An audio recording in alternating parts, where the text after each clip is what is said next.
No, I didn't know how to add it in. There was so much to add this time that I didn't know how to do it. I would run out of backboard no matter how I did it, and so I just didn't put anything on. Well, we're at the time of the year where it's difficult. There's little time, and there's a lot to do, and I have a desperate kind of feeling that even though this is the third time we've gone into Greek mythology. Once about 3 years ago, we talked about mystery schools. And then we dipped in again with the hero and heroine myths. And then we spent the whole year this year and we just barely scratched the surface. Part of the reason for this is because we're talking about everything but mythology, mostly mysticism. And we're not talking about a lot of mythology. So we've not even talked about the personalities or the psychologies of any of the divinities much. All we've been discussing is a creative hierarchy. And I will be offering an introductory astrology class next year in which, for part of the time, I talk about the Greek gods and goddesses. So we may return one more time to Greek mythology, but I don't know when.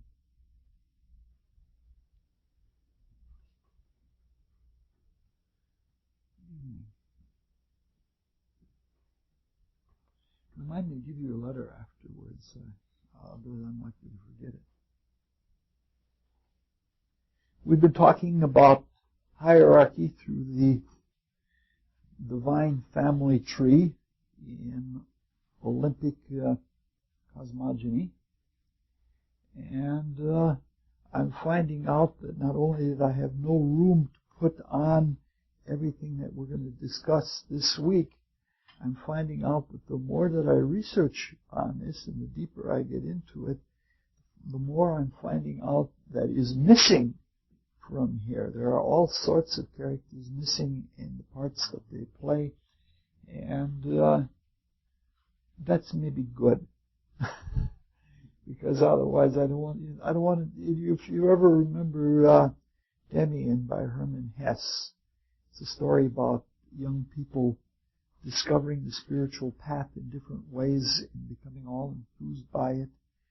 And the one unforgivable sin is to criticize anybody else.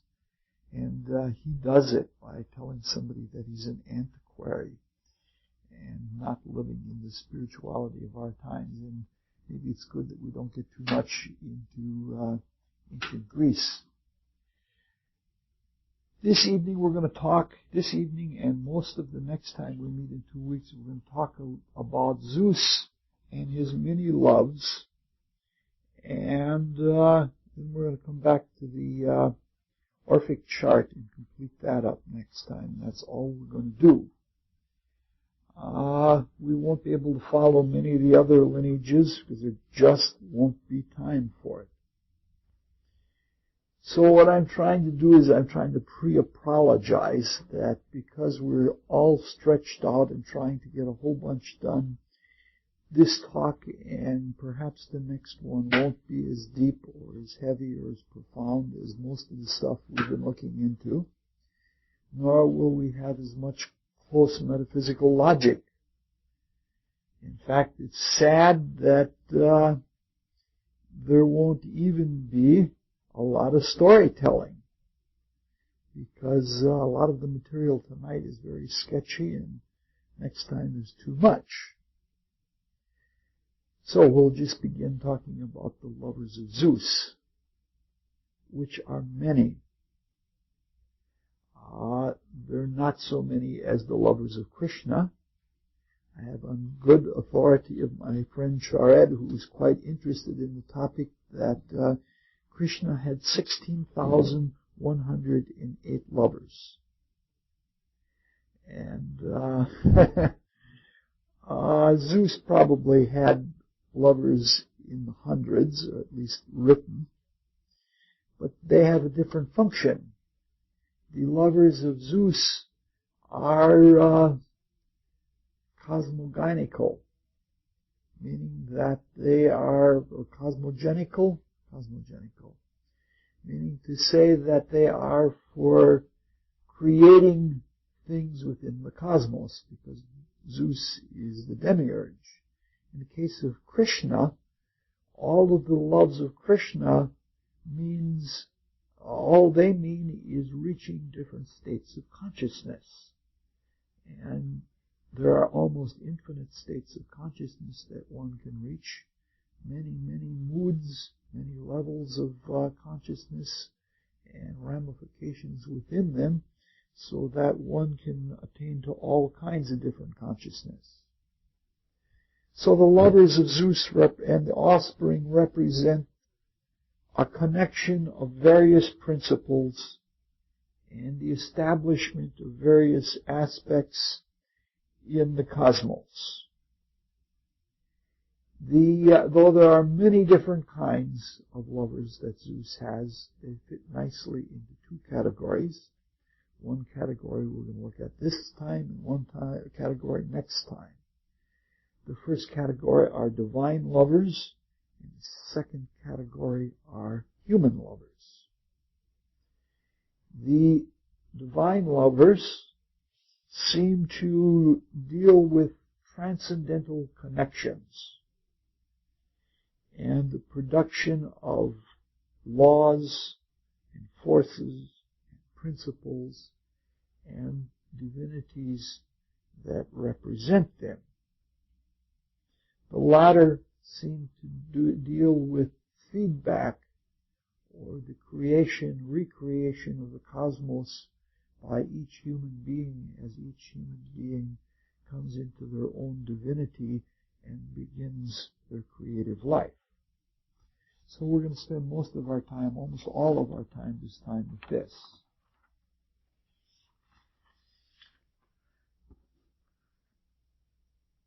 Last time we talked the whole time about the first lover of Zeus, who was Metis.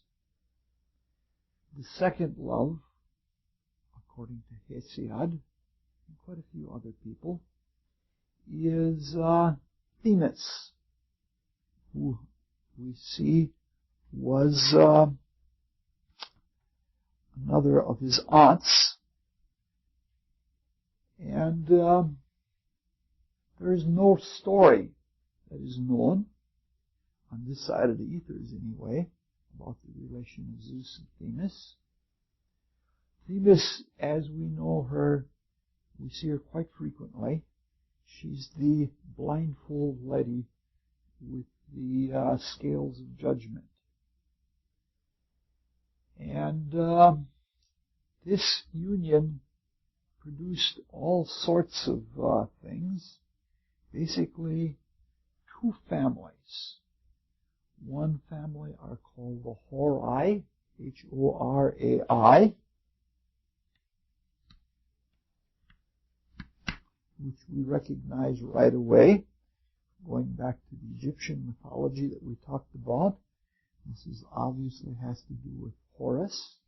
It's where our word hour comes from and where our word horoscope comes from. Only the way the Greeks used the word Horai just meant times.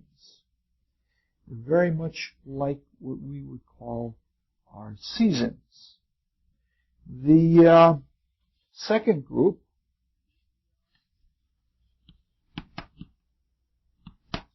are the Moirai, and we've met them before. This is the cosmic side of something we studied in the chaotic side when we studied the children of night. These are the three fates that we've talked about before. And so we begin to see connections. The name Themis, as we see, means order or justice. What seems to be being said here is that when the cosmos became self-conscious, That is when the divinity created not unself-consciously, but came to the point of a demiurge, whether it is Zeus, or whether it is Shiv, or whether it is Jehovah. When it gets to the point of self-consciousness, the pipeline or the straight line creation becomes much more established and much more ramified, and the universe gets redeveloped in a very elaborate way, and it has to have an order to it. If we remember, the first lover is Metis, who represents counsel. She represents a reconnection with the divine intent and with the purpose. But when the self-consciousness is born, then everything becomes done wakingly. You might say that the rebirth of the fates is now, they're not seen as terrible beings that wreak havoc on us. We see them as self-conscious feedback. So the first experience of Zeus with Metis represents self-consciousness. It represents carnal knowledge, because self-consciousness was born in the cosmos and in humanity at about the same time, so that we became aware of our physical being at the same time that we became creatively capable, and at the same time that we became self-conscious. And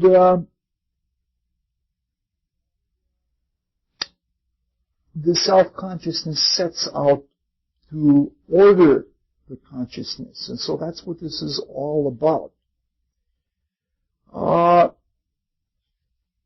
Since the first creation in spirit, or in everything, begins in the spirit and the transcendental realm, everything in the transcendental realm, the potential is the potential of time. Just as everything in the phenomenal realm, in which we spend most of our consciousness, is in the realm of space, or the potential of space. And the space gets filled with matter in the same way that time gets filled with consciousness. And so the first ordering of the cosmos is an ordering according to seasons. The seasons of the horai, or the ripeness, because the picture in all of the ancient mythologies is that time is dealt out like a thread, and after it has been spun and dealt off, it gets cut off. And so the consciousness here is a linearity, a continuity of consciousness, like the thread of consciousness that we have that passes through the hours and days and years. Though I don't have a very good continuity of consciousness, I don't always seem to be able to hold on to something and keep my consciousness there. But the ordering is in terms of time, seasons, and ripeness. Now the Greeks had an unusual idea about seasons. They had, as we do, 2 seasons, 3 seasons, and 4 seasons. 2 seasons, the Alpha and the Omega, beginning and end of the summer season, and the Omega and the Alpha. Obviously, we recognize those astrologically. The Alpha is this, and the Omega is this, which is clearly Aries and Libra. The Aries starting right at the beginning of spring, and Libra starting at the beginning of fall. So the Greeks saw predominantly 3 seasons. Most of their calendars were Triskion calendars, and they had 3 seasons. We looked at that a little bit when we talked about Demeter and Persephone about 3 years ago. part of this was because the Greeks were not completely incarnate. They still, like most of the Oriental peoples that came before them, and in those times, a lot of the people still had involuntary clairvoyance. And they were focused inwardly to another world as much or more as they were focused outward into the material world. And because of this attunement to the spiritual worlds, they were much more, they saw things more in terms of the threefoldness of the spiritual worlds rather than in the fourfoldness of the material world. Another reason that they usually have 3 seasons is because that's the way it is in Mediterranean climates. There's usually three seasons. They don't even have they don't even have really a winter there. It snows a little bit, but only up in the mountains. The seasons were not so much shown in terms of the changes of nature. Like here we have chronologists. You can be a chronologist, you know. That's one of the only forms of amateur science that there is. There's a chronological society. And the chronological society keeps track of things like the first asparagus shoot and things like that. And they have people that are all over the world that they have various lists of firsts. You know, first coloring of the leaves and things like that. And a person can belong to that. Just record those things and send them in.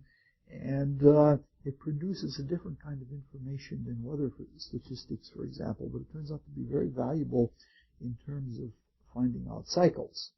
But at any rate, we do things in terms of looking at changes in nature.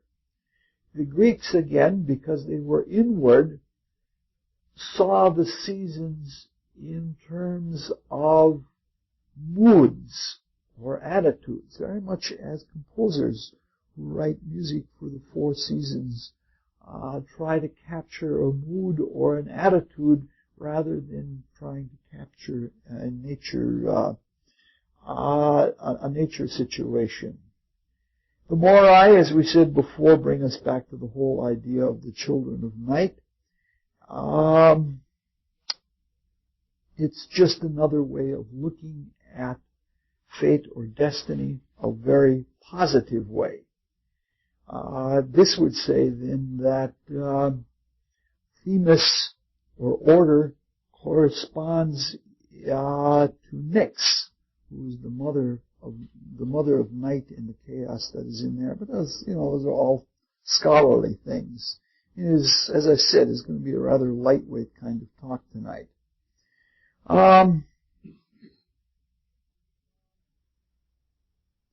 It is interesting in terms of the outlook of destiny. The destiny that comes from the children of night sees fate as something inevitable and sees it as some kind of horrendous payback. Man is a few years and full of trouble, or man cuts a caper and down he goes, down he goes. All of those ideas of the destiny are sort of like there's a whole dark black world out there and everything is trying to clobber us. And what fate or destiny represents is a sort of organized way of us being clobbered by everything that's dark. The view that comes from justice is like saying that this is perfect feedback, that this represents order. And it's an order that shows that there are internal limitations, and that, as we saw, that the divine was symbolized by the egg or by the sphere, so that one couldn't go too much to one extreme without being pulled back to the other extreme. And the idea of the fates being born out of order show then that there is a feedback that comes, or there is an internal turning that comes when we have gone too far in one direction.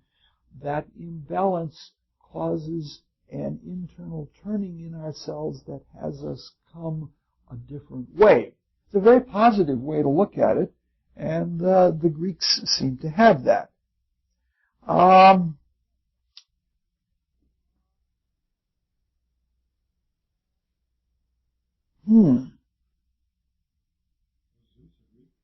Yes, he was the original Greek. In another way, I want to tie this back into something that Earl was particularly interested in about 3 years ago. This is almost like a history course. We talked about creative myths, and we said that one of the philosophical creation myths of the Greeks had a formula that first there was darkness, and the first thing darkness created was love, and the first thing love created was the law, and everything else was born thereafter. In a way, if Gaia represents the egg of night, the first thing that was born out of that was Uranus, who represents the sphere of Christ consciousness that we've been talking about so much. And out of that, Zeus is born, and Zeus, when he begins his creations, begins with a union with justice or order, and everything follows after that. He tries to break the law. It's the same principle, but it's stated in a different way. All right, we'll quickly move on to another little-known love affair, the third one. Generally, all of the ancient poets and mythographers, as well as the modern scholars, agree that the third union of Zeus carries the theme that we're carrying one step further. And it brings back another old friend.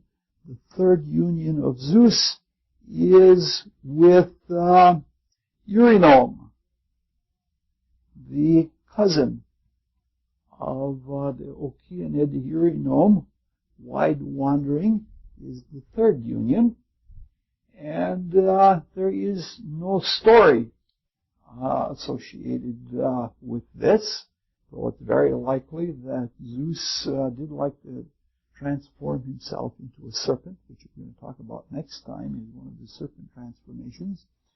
And he may very well have been the serpent that danced with Eurynome at the beginning of the creation, and that there may indeed be a harmony between the Pleiadian creation myths and the Olympic that we're looking into. But the fruit of this union is a trio, and it's 3 nymphs were born out of this, and these 3 nymphs were known as the Graces. And it's hard telling. Some claim that the first of them was Aglaia, which means bright, and she is the grace of goodness and beauty, though some poets claim that it was Paetheia, whose name means beautiful to all. So the first of the graces is beauty. The second of the graces, some folks feel, is Thalia, which represents festivity, or Kale, spelled C-A-L-E. It could even be Kale, the way the Greeks, which means fair.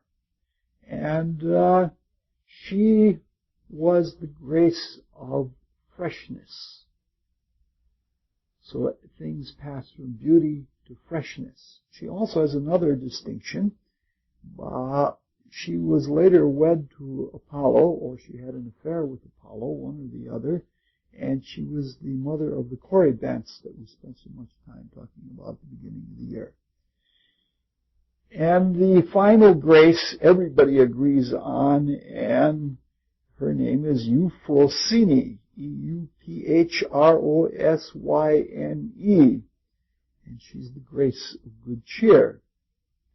I don't have anything much to say about this. These are usually very pedantic things, and That's saying that all these things were created. First there were created the seasons and the fates, and then there were created the graces and such.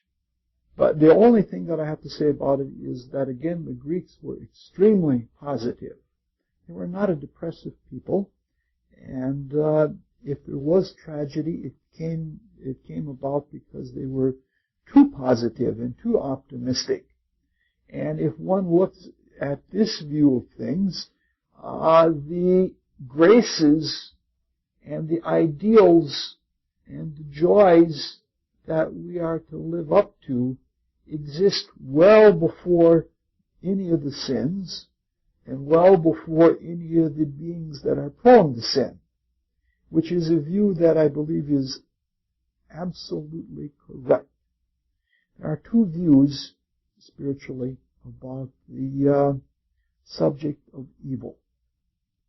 Some people believe that knowledge, especially objective, clear, unimpassioned knowledge about evil, is the best thing that you can do. That if a person knows all about it, they won't fall prey to it. Meaning to say that if the original sin was eating of the tree of knowledge of good and evil, that if you obtain that knowledge, you're less likely to sin. Looking at that historically, I disagree with that view altogether. Not that I'm a big advocate or cheerleader for ignorance, not at all. But given human nature being what it is, what you focus on is what has your attention and often what affects you. If you go driving down the road and you look, there's the great cows over there, and the first thing you know, you're pulling the car in the direction of the cows. And historically, if you look at the religions, everything going all the way back to the Babylonians, all the way up to anthroposophy, you find out that people who spend a lot of time objectively talking about evils and sins and devils and things like that often become prey to them. I think there are a lot of modern spiritual students that have as many devils as the Catholic Church that they thought that they left, and they're every bit as much intimidated by it. I like the Greek view much better, where virtues or graces are put before you, and that art and everything else is put before you to get you to see a perfect figure, or to have you look at something that's inspiring and beautiful and symmetric, and that you aspire to live up to that.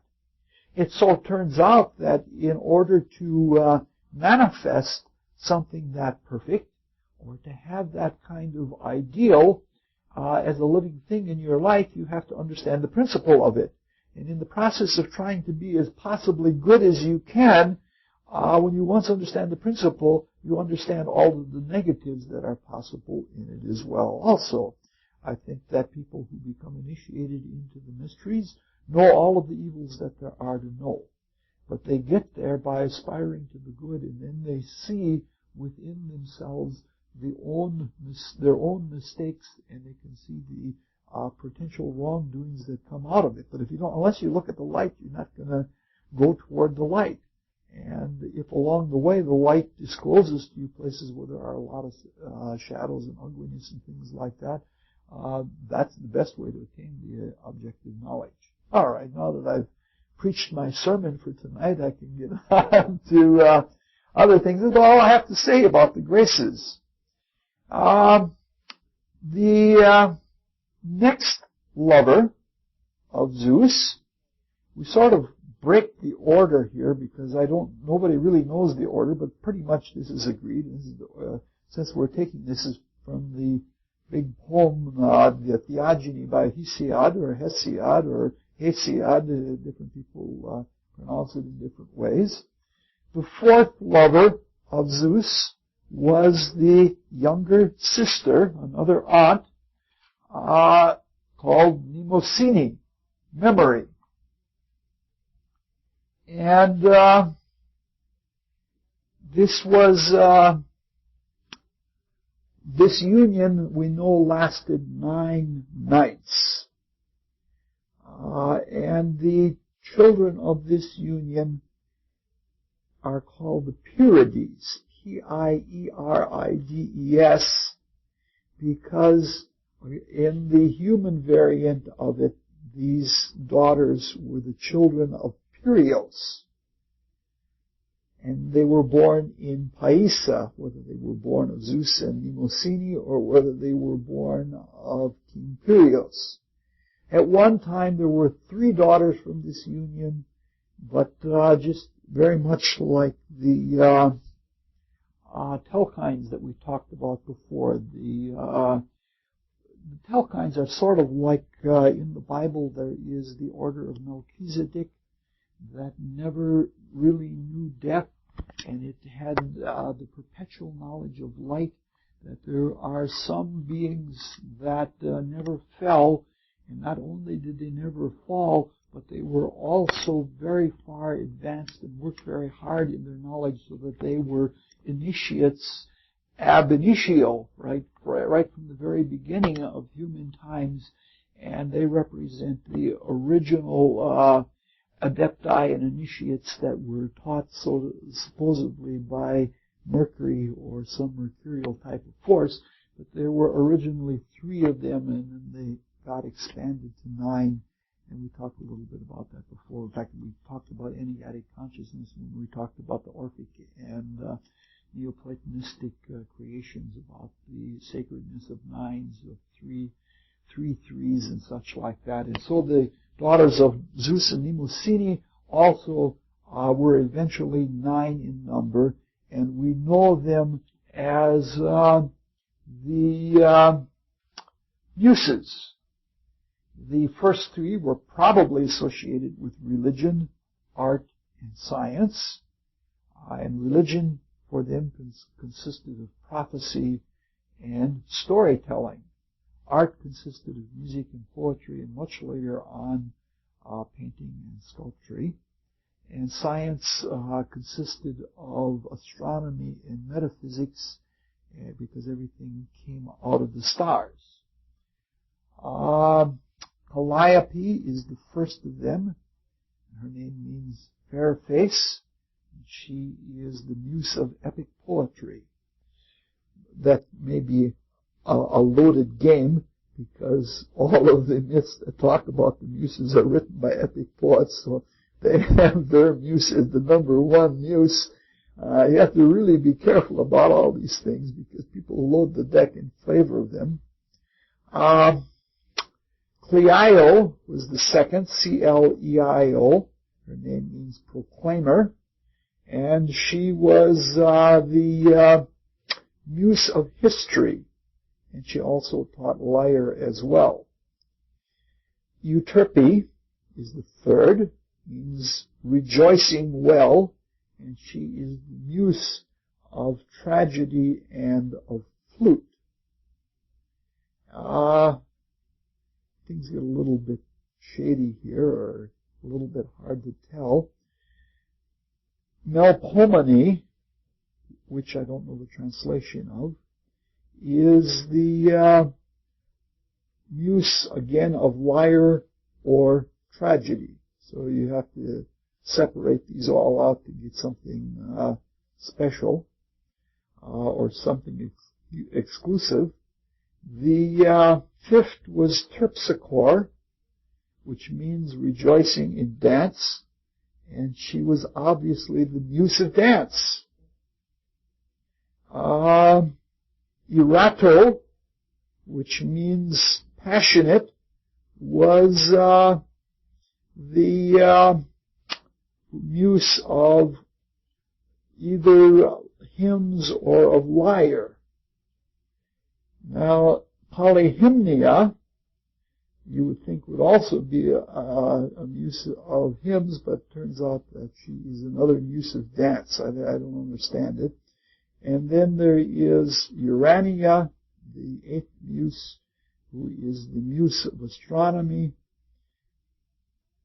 And then there is Thalia, not Thalia, but Thalia, who is the muse of comedy.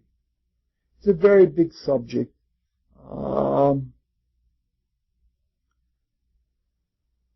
I think I would refer people to Rudolf Steiner on this subject, though he doesn't ever talk about muses that I know of, but he talks about art impulses in human beings being a consequence of things that were built into us in previous periods of time and in previous revolutions of consciousness and globes of matter and epochs of history. And that as the gods were building us and we were going through various states of mineral likeness, plant likeness, and animal likeness, we went through a myriad of metamorphoses. And as we went through these metamorphoses, we not only had various different kinds of material experience, we had internal spiritual impressions that were breathed upon us or talked upon us, and they took. And now as we unfold our own spirituality in a strange kind of logic, we reawaken them and we externalize them. In a way, we're evicting the effects of the gods from ourselves, and we do so by becoming creative beings.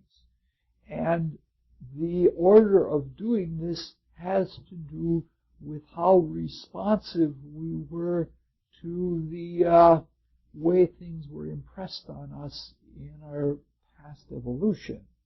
And it also has to do with a creative line of consciousness that each individual has. And it's something that I don't know that can even really be put into words. But how one thing suggests another, suggests another, suggests another, seems almost random when you read a lot of different poets and see how things suggested themselves and how they had like a creative line of consciousness. It seems as if that everybody does it differently. Same thing is true with painters, like they'll choose one subject and then another and then another. It isn't random. The line that they take is perfectly logical. And I hate to do this, but there is a view that says is that we're all different is because of the provident wisdom of gods, because if we were all wanting to be janitors and street sweepers, there would be nobody to take care of the children or brew the beer or something like that. And therefore, somehow the wisdom of God gives us all something different to do. But I don't think it works exactly that way, but I think that each of us has an internal logic that we recreate the universe by our experience and by our own unique creative individuality, which has its own way that gives us our own line of doing things. If you watch people play games of chess, they'll go through a whole period where they'll take one opening and they'll follow certain kinds of lines, or given a structural position in a chess game, you can see that some people have a given line of thought that what they call their ideas run along these lines. And something like that is the way it works with people responding to muses. The Greek view is not like the Rudolf Steiner view.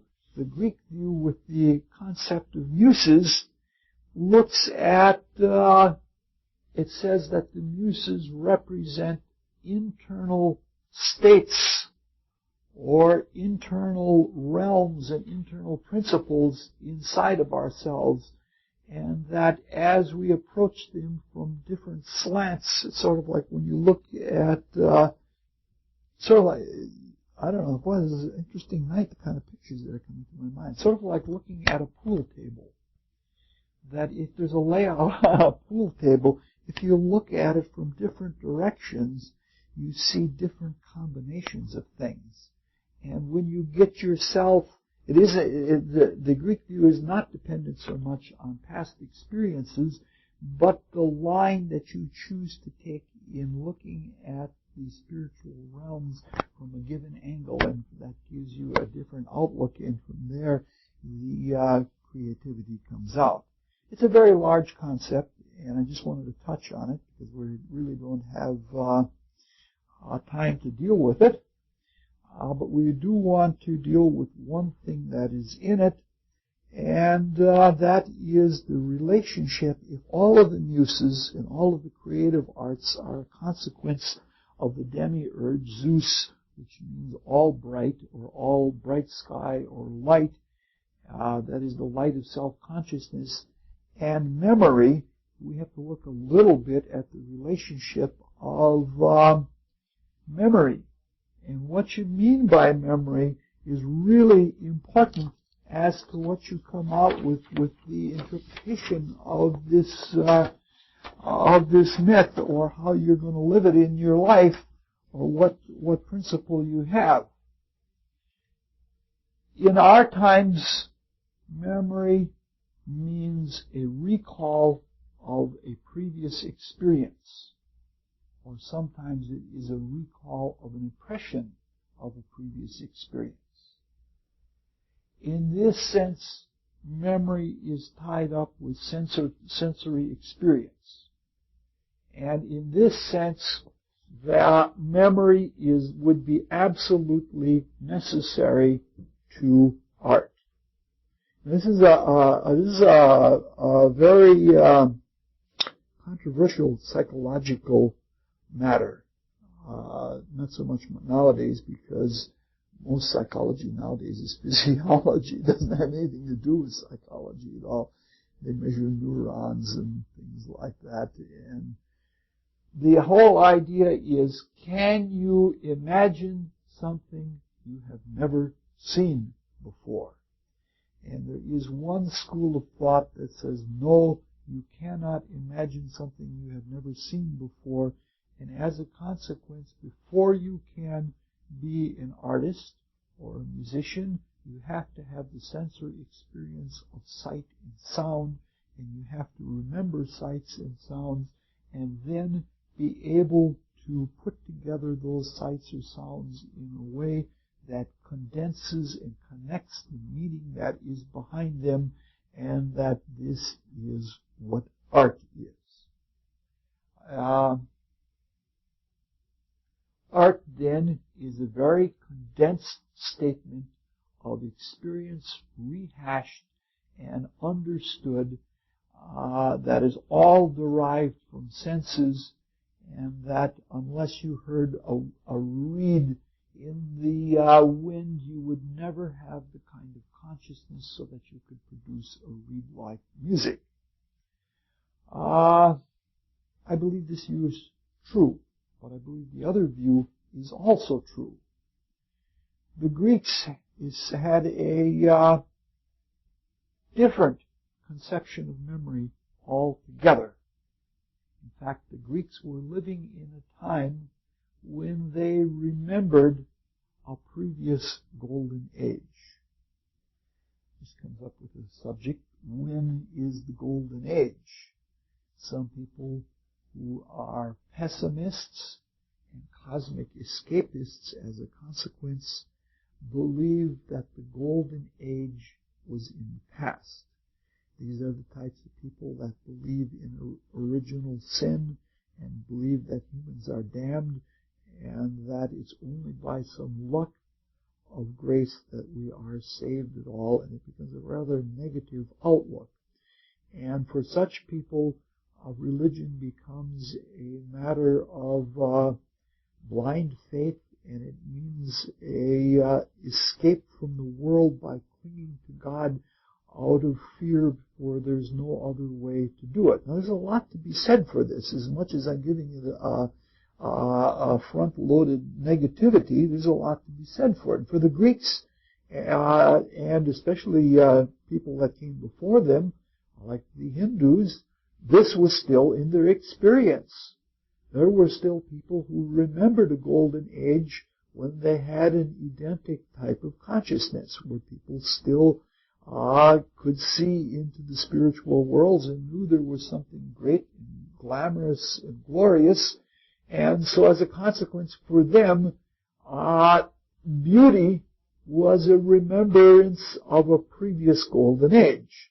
The optimist, on the other hand, believes that the golden age is in the future. And this is a salvation by works rather than by faith, saying that if we keep doing well and if we keep aspiring to ideals and keep on improving, that eventually everyone will become perfect. This is the whole idea that is behind Marxism or behind any kind of spiritual aspiration, that the golden age is yet to come. In terms of the spiritual reality, we know that both are true, that there was a time that we lived in a pure kind of innocence and a union with God in such a way that we couldn't violate any laws of divine or natural. And then as we came into our own, we had the freedom to do so and chose to violate laws. But we also recognize that our passage into matter is such that the feedback from our experience is such that we learn. And when we learn, we develop virtues, and that the future will be a golden age of virtue rather than a golden age of innocence, which is the kind of consciousness that comes from the past. Now, the Orphics, especially Plato,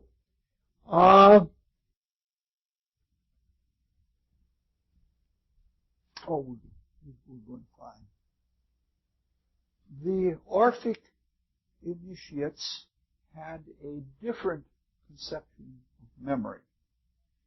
The example is given in a dialogue by Plato called Meno, in which Socrates takes an apparently ignorant street person, I think it was a child, and proves that the sum of the hypotenuse is equal to the sum of the square of the other two sides in a right triangle.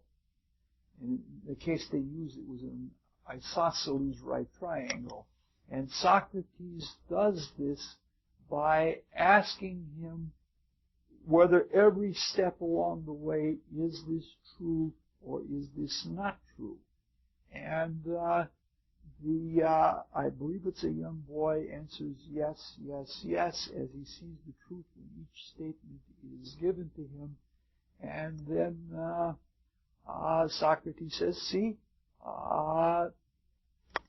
it disproves that all education and all knowledge is a matter of memory, because all the boy had to do was remember, and he knew that in an isosceles right triangle, that the square of a hypotenuse was equal to the square of the sum of the other two sides. If you read the dialogue, it seems like a really stilted and a really loaded argument, that Socrates is leading him by the ear every step of the way. He's got him, and he's pinching his ear, and he's dragging him to say yes every step of the way. What happens is most logicians and philosophical scholars, this is the one case where they recognize that Plato was a mystic, and they say, well, he had some mystic idea of reincarnation, ha ha ha, and that what he was doing is somehow he was jarring the memory of this young boy, and he was, from reincarnation, the young boy was then knowing the truth of this theorem or hypothesis. That's not it at all. That's not it at all. If you look carefully at that, what Socrates is doing is asking the young man at every step of the way to remember himself. As if to say, if we, when we do something wrong, what do we say? We say, I forgot myself. And if you remember yourself, it's one of the most universal principles in all valid spiritual paths. Self-remembrance.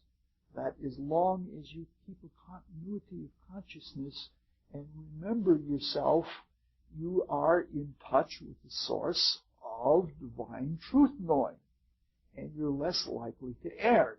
And so when Plato and Orphic say that all education is a matter of memory, what they're saying is, remember the state of your spiritual being from which intuition comes and you can know the truth about anything. This is very clear if you follow the arguments that Socrates takes.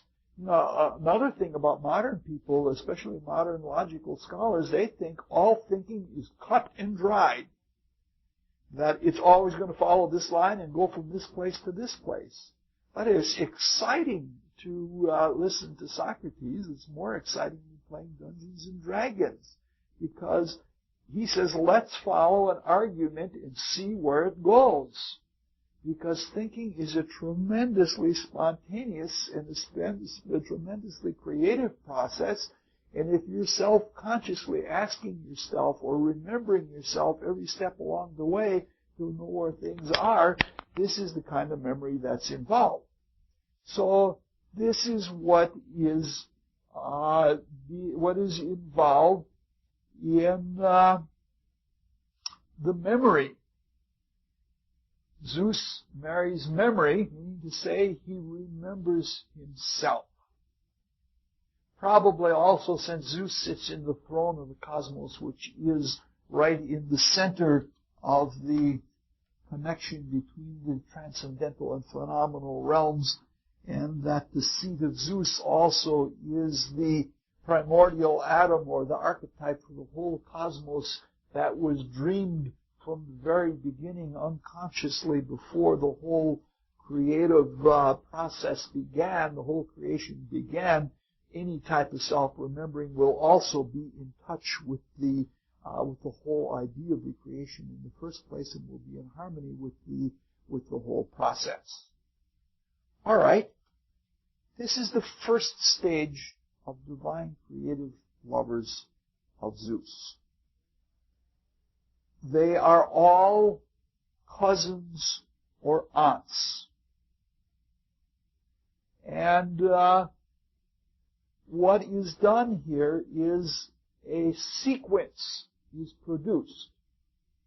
First you have metis and the internalization of consciousness and the awakening to divine intent, to purpose, and being open to divine counsel. So things go from being in touch with the spiritual intent to establishing that as order, as feedback, as justice, as objectification.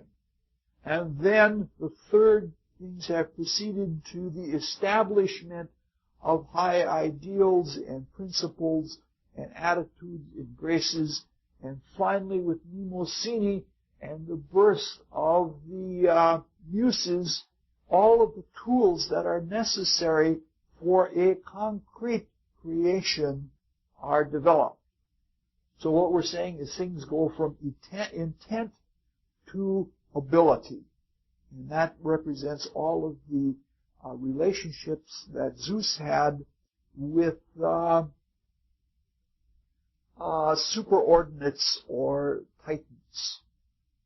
All right, Metis being the most superordinate of all. All right, we're at a point now where the order of the lovers is no longer important. And we're going to treat them along according to our own order from here on in.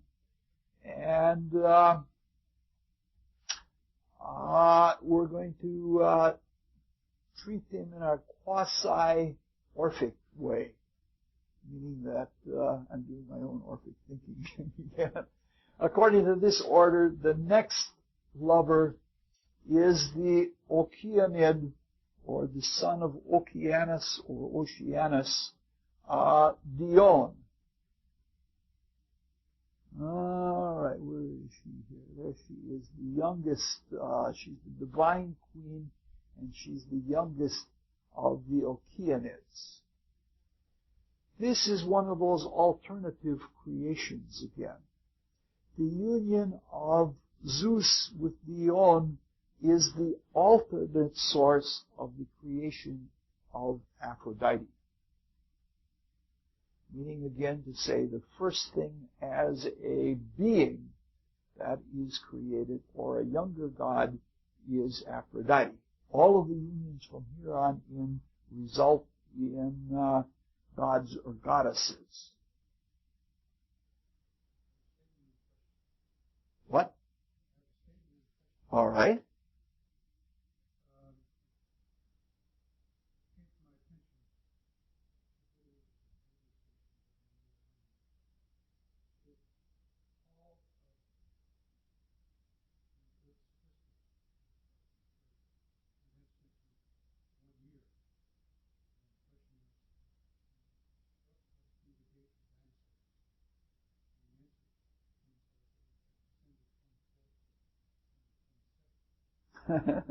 Okay.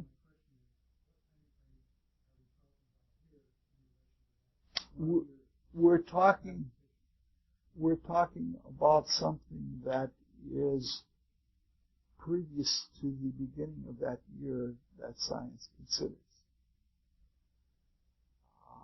Previous to that, we're talking about before the earth as we know the earth, even though this is all mixed in with earthly things. We're in a, rather, for it being a time-filled cosmos, it's also a very timeless cosmos. All right. Now, the Greeks have an unusual way of proving that Aphrodite was the child of the union of Zeus with Dione. And they do it because they say that wherever Aphrodite went, the doves and sparrows went with her. Because the doves and sparrows were sacred to her, and they were all lecherous like her. Like the sparrows were mating all the time, and the doves were mating all the time. And so wherever she flew, they were with her. And they watched the doves as being sacred to Aphrodite. And different animals nest in different trees. You know that.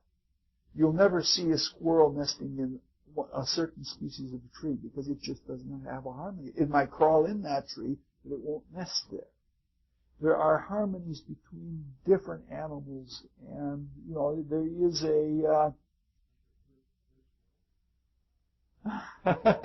no, not that strange. They're not allowed to break that much from the species consciousness. So there are rulerships, divine signatures that are astrologically, like Venus is said to rule sparrows and doves. And in this case, the doves always nested in oak trees. And the ancient seers, the prehistoric seers, saw that the oak trees were sacred to Dione. Therefore, it must be true that Aphrodite was born of the conscious union of Dione and Zeus. These are notions that around. This is why the Bible is one of the most astrologically quoted books in the world. Because the doves were sacred to Taurus, Venus, to the Hebrews also. So that when in the Taurian epoch, the serpents were the opposite sign, were associated with Scorpio, and they were the priests, and they were the esoteric initiators. And so when Christ says, "Be gentle as doves and wise as serpents," he's talking about the relationship between Taurus and Scorpio.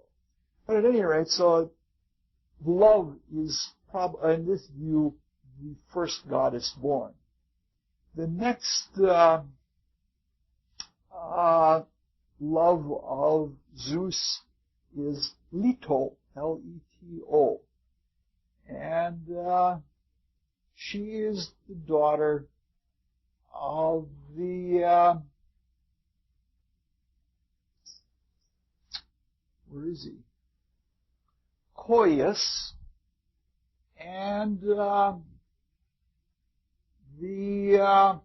Phoebe, who is, where is she in here? I don't know if I have her in here. Oh yeah, all right. She's the daughter of the two of them. She was very well known throughout the Mediterranean and throughout Asia Minor.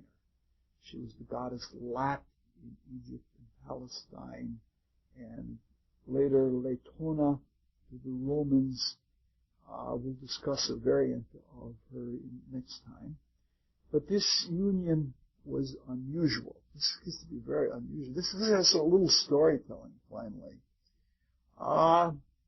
Hera, even though she wasn't yet married to Zeus, was jealous. Hera was actually his last divine lover. And when he married her, that was the end of it. But she was still jealous. She must have had some pre-knowledge of the fact that they were going to be married. And when Zeus was attracted to Leto and she to him, Hera was bothering them. So what Zeus did is he transformed both of them into quail, and which is probably another lecherous bird, and they could couple then undeterred. However, Hera was not fooled, and so what she did is she sent the big serpent Python, with whom Apollo later did battle, to chase after Leto and swallow her up. And she declared that Leto would not be delivered of her son except in a place where the sun never shone.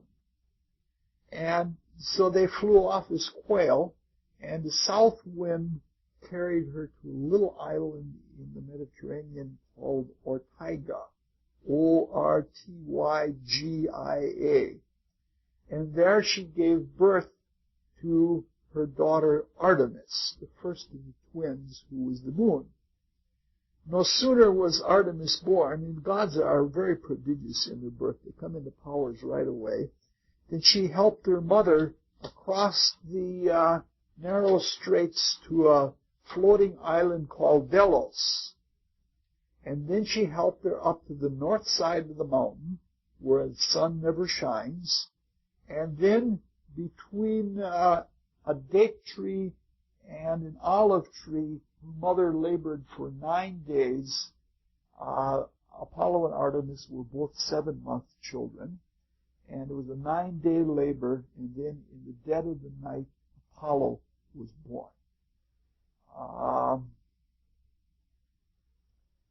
The story, though some people claim that not only was she born on the north side of a mountain in Delos, but that Apollo was born in a cave that faced the north side where the sun never shone. And it was a cave that was filled with mice.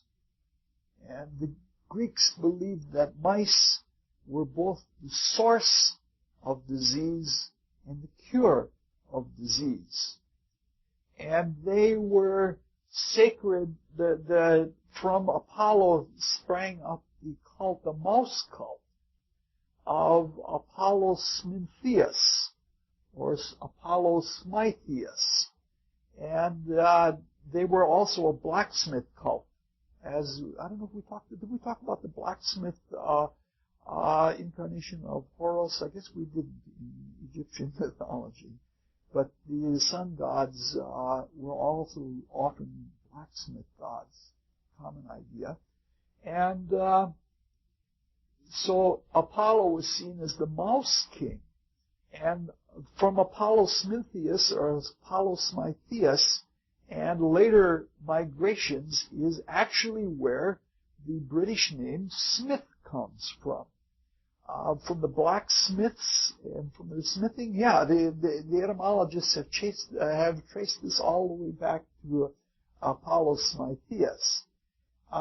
In any case, the mouse king, the Apollo, was then regarded as a healer, filled with the vitality of the sun. Obviously, Artemis and Apollo are the moon and the sun. And this is interesting in that they have the moon born before the sun, which modern astronomers would agree with. It's an interesting outlook. I don't have anything to say about this, but in any case, Delos, the island Delos, was previously a floating island. And once Apollo was born, it anchored. And that was it.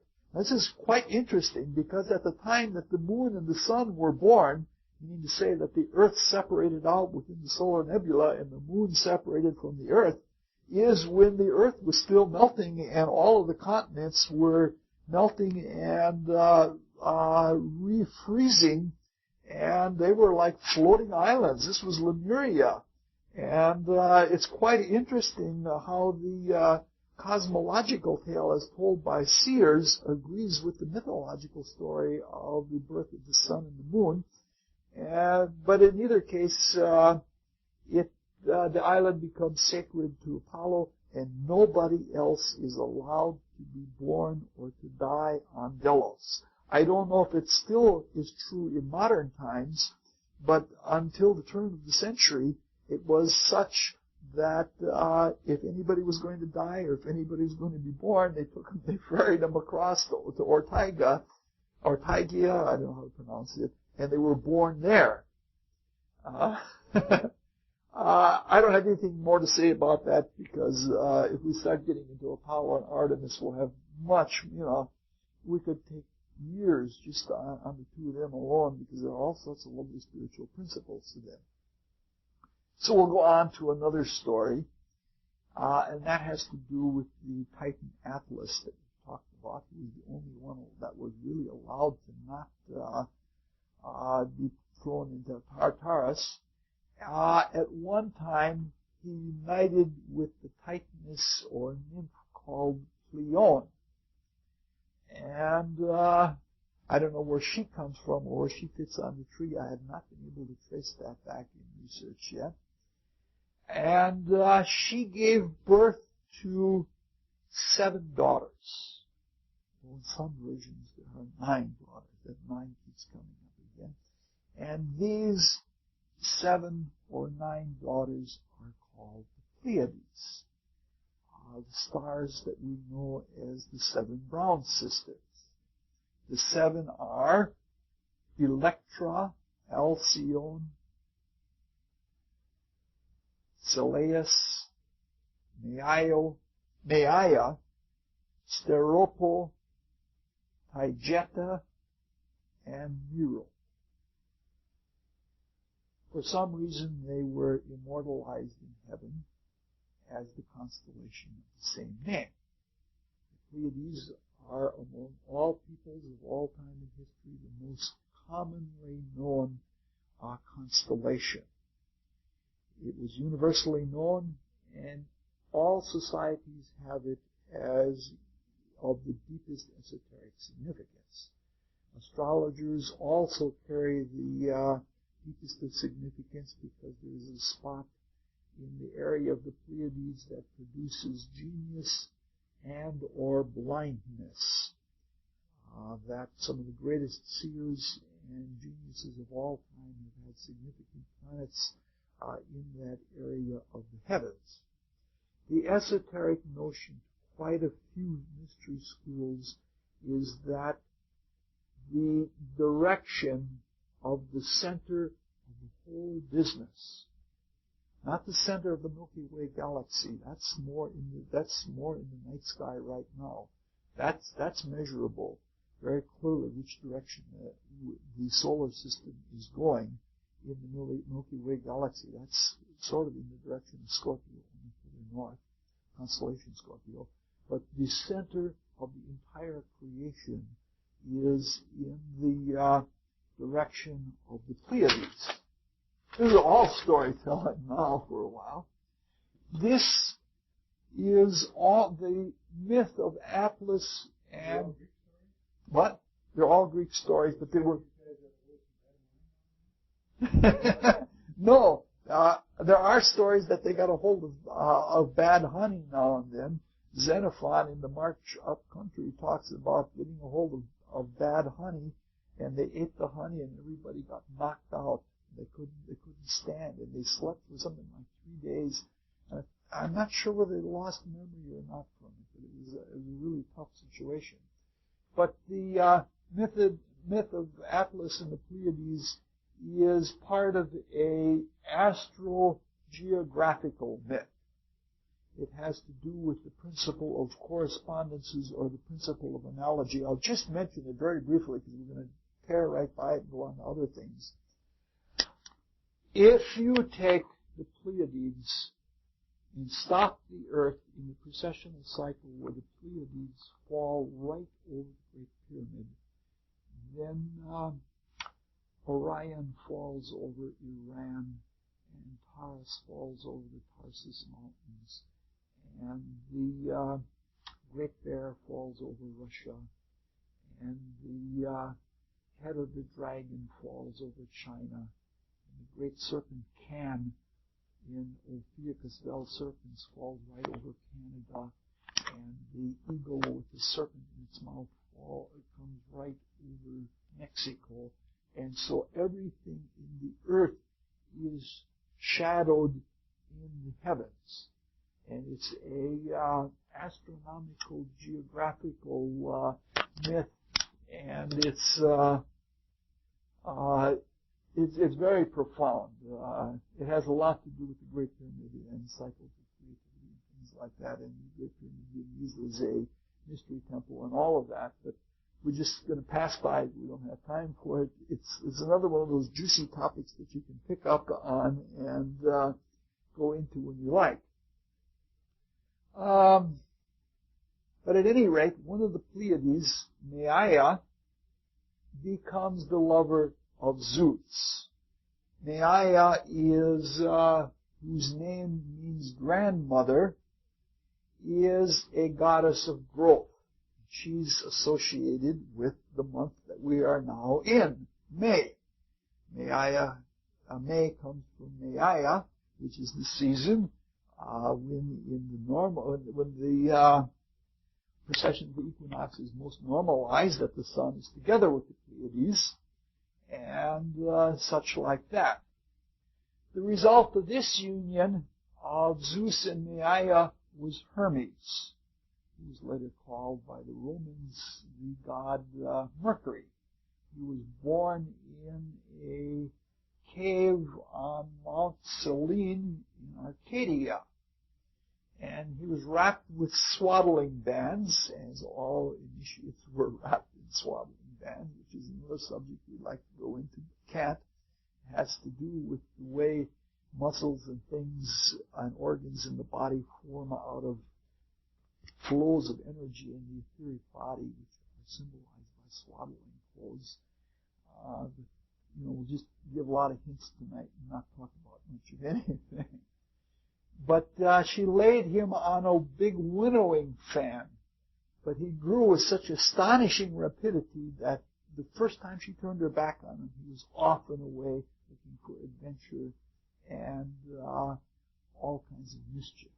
In fact, before he was a day old, he had already stolen his brother's cattle and a whole bunch of things like that. He was just a general mischief maker. So we've opened up another subject. This is the last of the unions with titanesses and nymphs that were aunts or cousins, or like Maia was the second cousin, that resulted in the births of gods. Hence, they represent the kind of union that is archetypal with the union with Metis, where there is a subordinate state of consciousness relating to a superior state of consciousness and gaining intent, and from that intent being able to create. That is like a superordinate relationship. We've talked about that last time, so I don't want to go into that.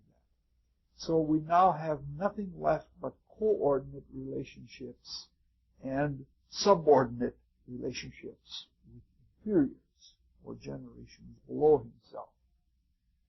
Zeus had two coordinate relationships with his sisters. Demeter first and Hera later. His other sister, Hestia, was a virgin by choice, and Zeus had one subordinate relationship with a divine. He had many with humans, and that was with his daughter, Persephone,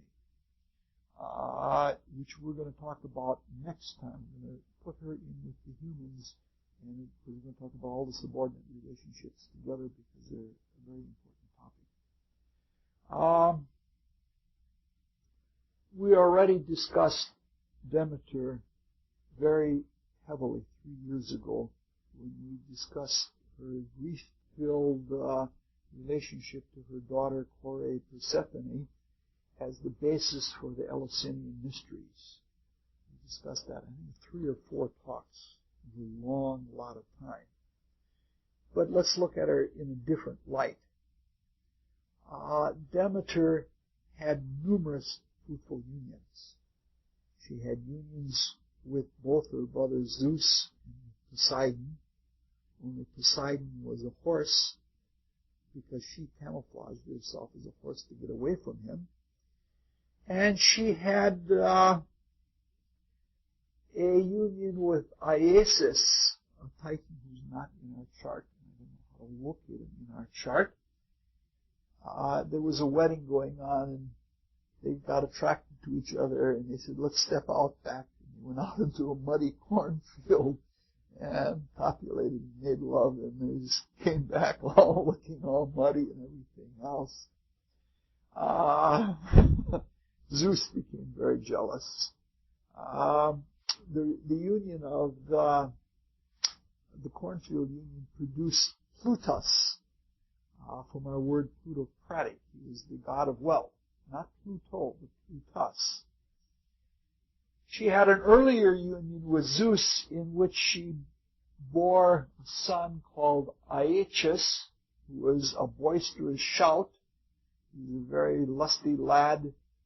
And the primary union, coordinate union of Zeus and Persephone produced a daughter who in the early part of her life was called Kore, which means maiden.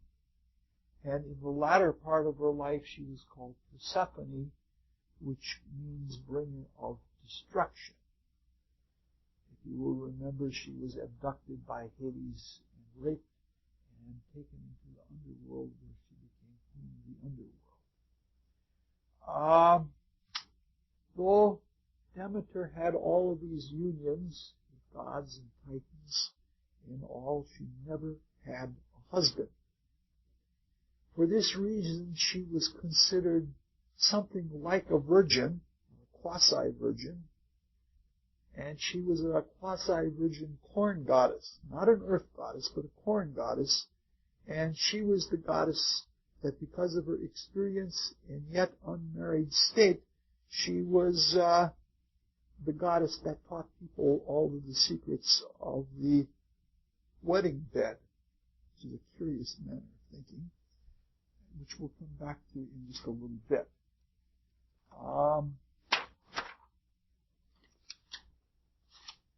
The other sister, Hera, was married. And even though she did give birth to Hephaestus without a father, she was a virgin at the time of her marriage. And she was totally and painfully and jealously and vehemently married to Zeus. The courtship is rather cute. As Zeus was kicking up his heels, he sought her out at Mount Thorax and courted her, but she demurred. And so he came back. He disguised himself as a bedraggled cuckoo bird. And she felt so sorry for the cuckoo bird that looked, like it was bedraggled and it was molting and it looked like it was going to freeze to death. So she took the cuckoo bird to her breast to warm it up. And then he took his shape, his true shape, and he ravished her. And in shame, she married him. And all the gods and goddesses, the whole family tree attended the wedding. And they all brought gifts. The most notable came from the great-grandmother Gaia, which was the tree with the golden apples on that kept all the gods and goddesses alive by eating the golden apples. That's a tremendously long aside, which we won't get a chance to go into. They celebrated their wedding night on the Isle of Samos, and their wedding night lasted 300 years. It's not as long as the great copulation of Shiva and Parvati that we talked about last time, but it's not bad. But they had several children, and all of them seemed to be born virginally, even though they moused around quite a bit. They had a pair of twins, Ares, which means male warrior, and Eris, which means strife. And she had Hephaestus by virgin birth, and he didn't believe it. He didn't believe it at all, so he turned inventor, because he's the demiurge, and he had her sit in this chair, and it was a mechanical chair, and the arms of the chair wrapped itself around her and wouldn't let her go, and wouldn't let her go, and wouldn't let her go. And this went on, I don't know, for centuries, until she swore by the river Styx that she didn't have a sexual union. It's interesting that she became fertilized by touching a potent flower at the birth of Ares and Eris. And then their youngest child was Hebe, which means youth. And she was born when Hera touched a lettuce, which probably makes lettuce an aphrodisiac. But at any rate, Zeus and Hera bickered constantly. They were always fighting. They were like Wotan and Fricka that we talked about a couple of years ago. And she often humiliated him because she was really cunning. But they also confided in each other, and she also counseled him. And they had a lot of trysts together, and she would resort to all kinds of wiles, including wearing Aphrodite's girdle, and one of the main reasons she had the trysts with her husband was because she knew it weakened his will. And when it weakened his will, he was less likely to roam. But she was his last divine lover. Which brings us to probably the main topic of the night. Carl was saying,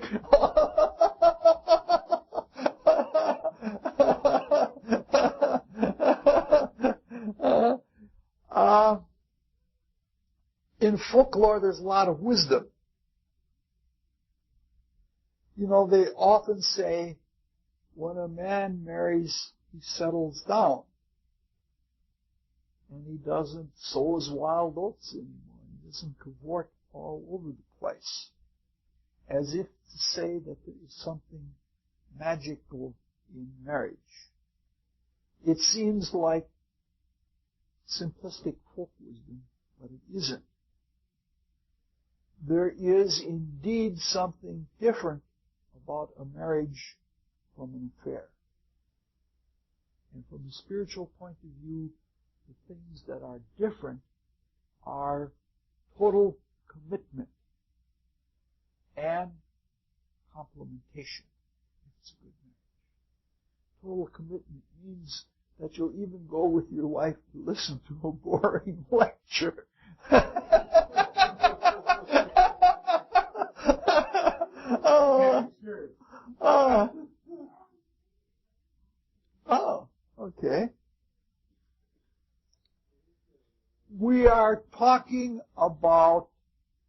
coordinate relationships. We talked several years ago, 3 years ago to be exact, we were talking about the way the Neoplatonistic Orphic initiates talked about mythology as a language of the soul. And last time when we talked about Zeus and Metis, we talked about where we associate our consciousness with something greater than us, as in prayer. And from that we get counsel. And from that we get purpose, and we align ourselves with divine intent. That is the essence of looking up in vertical hierarchy. And after all, this is the second year of a series of talks on hierarchy.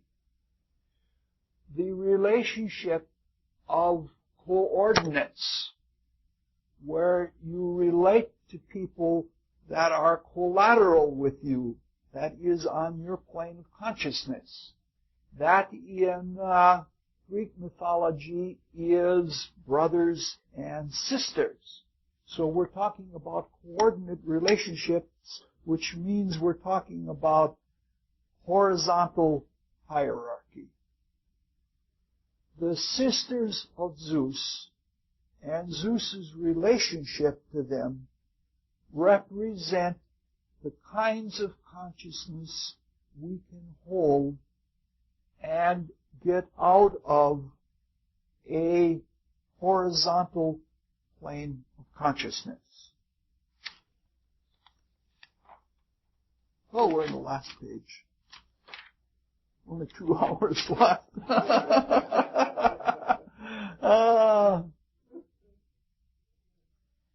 Hestia, the oldest of the sisters, was beloved of Zeus, and she requested and she received perpetual virginity. And she was given care of the perpetual light of the hearth fire. In Rome, she became, instead of Hestia, she became Vestia. And she represents the light of the Vestial virgins, the sacred fire. We can look at collaterals as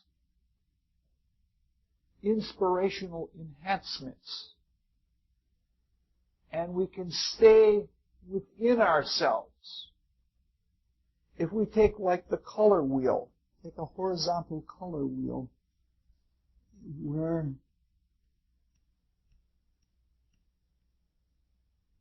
the circumference on the color wheel is hue, and the radius that goes out to infinity is saturation. So that when you're in the center, there's zero saturation, and it's purely crystalline clean, clear as can be. And the colors are found around as a color wheel, and the further out you go, the more and more intense and thick the color becomes. If we stay purely in the center, where everything is nothing but light, everything is nothing. What a statement. Am I giving a sensible talk or no? Most likely no. If we stay at the heart of things, we have the inspirational consciousness. We can see all of the colors, but we don't interact with any of them. So we have a low saturation, and we have an apparent appreciation and inspiration of an artist, but we aren't engaged in color. We're not really affected by it. And because of that, we can't really be fruitful. We would be like a dilettante that could look at colors and never paint. That only comes when we move away from center and go out into the world. We go out into the axis. So this is a collateral relationship. It's equal, but it is not coordinate. That is what Hestia represents. It's staying colorless. It's staying virgin. It's perfectly fair. It's perfectly honest. It's inspiring because it's the light from which all color comes, but it can't itself be created. Then suppose we're over here and we're in a yellow band, and we look at something off to the side like an orange or a green or something like that. If we look obtusively, we bring colors out of other segments, and they bring colors out of us. They're ancillary qualities. If they're sufficiently saturated or colorful, they're fruitful. But because they're not completely complementary, the coordinate relationship between the colors is deflected. It's like you're looking off at an angle, and the quality that it brings out of you and you bring out of it is there's an attractiveness and there's something that comes out, but there's not a total commitment. We learn something from it. It's productive, but it's not binding. That is what the relationship is of Zeus to Demeter. It is collateral, and it is coordinate, but it is not complete. We could take the same analogy and take it with the signs of the zodiac, or we could take it with planets or anything like that. It's a very fine relationship. But some colors bring the full power out of the others and engage them in a dead center way. Some planets bring out the complete engagement, like they're called planetary opposites. You cannot sidestep. It's like there's a polarization. It's like in chemistry. Some elements, when they come together, they're locked together. It's very hard to break them up because on the chart of ions and anions, they're perfectly balanced to each other, and they're like red and green. We're using pigments. Of light. They're opposite of each other, and they're perfectly balanced. What happens when you have this kind of collateral coordinate relationship? There is a rocking marriage. And when you have this kind of chemical interaction, a tremendous amount of energy, neutral energy, like Aries, is released. Mars is Aries, A-R-E-S in the Greek mythology. And the attraction is perpetual and is constantly refreshed. Well, that's what Hebe represents. But as much as there is attraction, there is repulsion. You know, like the Beatrice and Benedict is like the Aries and Libra. They're very much attracted to it. Ela says she grits her teeth and gets angry if I cut off the truncated thoughts for her. August, Ela will be in town. She's one of my dear friends in the world. And she's also one of my nemesis. So the attraction has as much repulsion as it has attraction, but it's dead-centered. It's going to be that way. And because there is this quality that each is the perfect opposite to the other, there is the virgin type of quality. So it seems like it's virgin, like it was meant to be, like there's no other reason for this. This is a completely complementary, collateral, coordinate relationship. And this is what the marriage of Zeus is, and this is why it is his last love.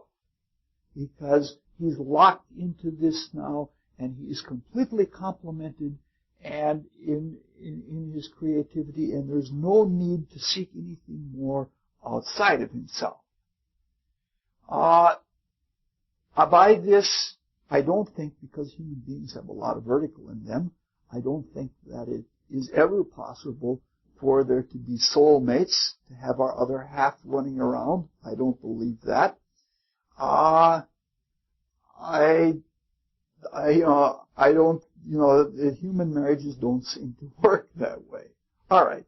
This is about all that I want to talk about is, for the evening, is that, there's some other things that are interesting in this, is that if you look at the artists who paint with complementary colors, they all have intense energy in their paintings. Most notably Van Gogh, who was Aries, has that same type of quality that's born out of that complementation. There's something really, really riveting. Like the flowers that have the opposite colorations in them have very strong attractions to bees. I'm thinking of things like pansies or primitive pansies like violas. They all have that violet and yellow quality, and they have the violet stripes running through the yellow. And do you know why those stripes are there? They're like landing lights for the bees to come in. Like we have landing lights in the airport. The bees see those, and they're guided right down those into the flower. But so the whole quality is, I guess I'm trying to, in our relations with others as equals, we have the option, and it's of being a Hestial kind of inspiration and being aloof.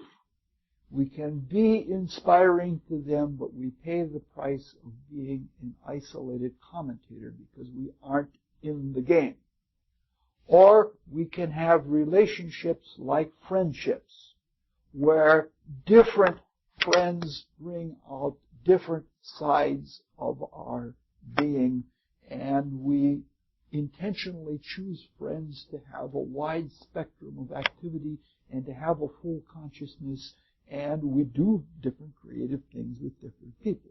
And eventually we can have a complete complementation where our essential being and what we are essentially not, because if you take it, green, the reason the plants are green is because they're absorbing everything that isn't green and just throwing the green back, whereas red is absorbing everything that isn't red and is reflecting back the green, which is as if to say that the red is green inwardly and the green is red inwardly, and there is in the complementary collateral coordinate relationship, to use quasi-Neoplatonistic terms, in that kind of relationship, there is the opportunity to bring out your essential hidden qualities with another person.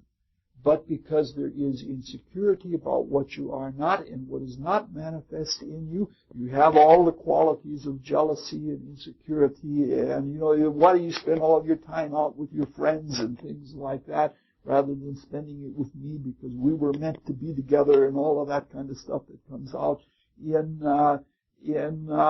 fully committed, completely involved types of relationships. I'm trying to say the last few things here because I do want to say a few things practical tonight. It's a principle that is a very, very important principle because for the most part, when we relate to other human beings, we relate to them not as superiors, or hopefully we don't, and we relate to them as equals. And the way we choose to relate to them as equals is going to be productive. And if we can understand the principle, we can get the most out of it. Obviously, if we take planetary people in our lives, we can take people to not only bring out our own Mercury or our own Venus or our own Saturn, we can surround ourselves, if we are astrological or mystery students, we can surround ourselves with archetypal people and understand the psychological color wheel by having around us people of all the different flavors, and then we can understand all of the Demeter type of collateral relationships by seeing what comes from them. I'm not meaning to say that we should be phony and choose our friends by what planets they represent or what signs of the zodiac they represent, but when we do have such friends and we have the opportunity to have such friends, we can really get a lot out of it and understand how to create as we were intended to create with the full palette. Now sometimes though, you don't want to have complete complementation, and you don't want to have complete vertical neutrality because you want to do something different. And so next time we will come back and we'll begin talking about Zeus's union with Chloe Persephone, and then we'll move to the relationship with Semele. And we're going to bring in some of the principles that we've been dealing along with all for the last 2 or 3 months of internalization and externalization. And we're going to deal then with subordinate relationships, and then we're going to deal with the last half, the bottom half here of the sensible world of the theology according to Plato by Koepsel. And that's that. It wasn't too shallow. Questions? Comments? David. Yes. I thought you said after 50 years of marriage, the difference between marriages that work and marriages that don't work. Maybe it's because all marriages are work. That's Aries too. If Aries Libra is the pole of marriage, it's work.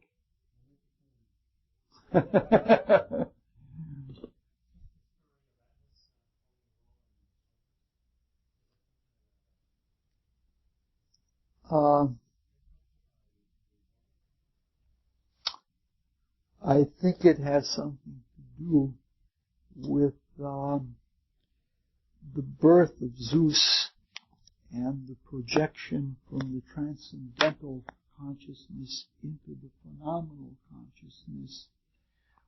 It has to do with the passage from a consciousness of levity to a consciousness of gravity.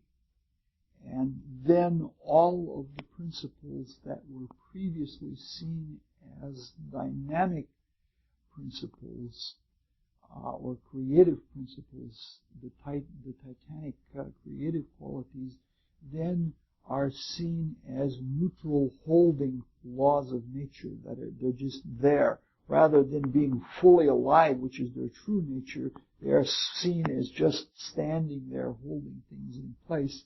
And when we're seeing things from the separative quality of the phenomenal consciousness, things seem grave, because after all, for the Platonists, this is the underworld, which is going to be this, that theology according to Plato there's a tremendous joke in that whole chart. In fact, it's an insult.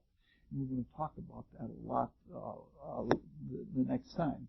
If you remember the myth of Orpheus, the underworld is the world that we're living in, and this is our sarcophagus. It is where we are dead, and it is only when we can bring the soul, Persephone, back to the world of light, which would be the transcendental world, that we can leave this grave condition. The principle of gravity versus levity is illustrated by Plato through the words of Socrates when he talks about pain and pleasure, that he says what you're calling pleasure is really just a removal of pain. Like you call eating a pleasure because it takes away the pain of hunger, and you call drinking a pleasure because it takes away the pain of thirst. But both of those are really just pains. And everything we experience in this world as pain or pleasure are all pain relative to a higher world which their true pleasure is in, which they would call philosophical joy, and it would be of the spiritual realms. And so this is a grave world.